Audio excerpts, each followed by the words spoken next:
Donald Trump Jr. will be the first defense witness to be called on Monday. Trump family lawyers confirmed. Lawyers representing former President Donald Trump, his adult sons and their companies will begin their defense on Monday. The New York Attorney General's office rested its case Wednesday, and on Thursday a motion to restrict some experts from testifying on behalf of the defense was denied. Judge Arthur Engoron ruled that Trump team could call all their witnesses and explained his decision with the following words: "I do not want a retrial of this case. I do not want decision to be made." The judge said he would limit experts' testimony to relevant issues in line with the summary judgment ruling ruled that Trump's and their companies were liable for persistent repeated.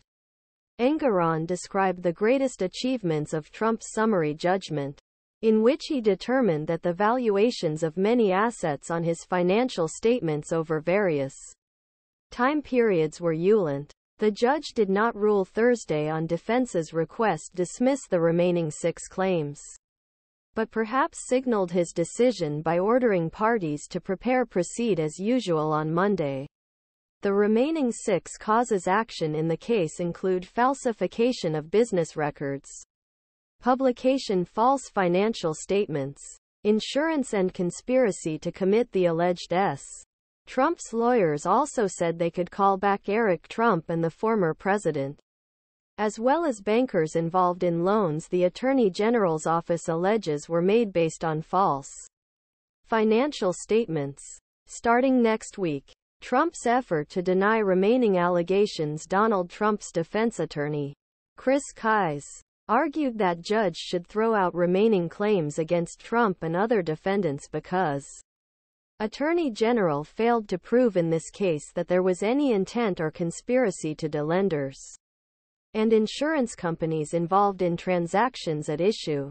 Kise said Attorney General's office failed to show there was a conspiracy to inflate Trump's financial statements because state's witness, Michael Cohen, backed off stand by acknowledging that Trump never explicitly told him inflate assets in his financial statements.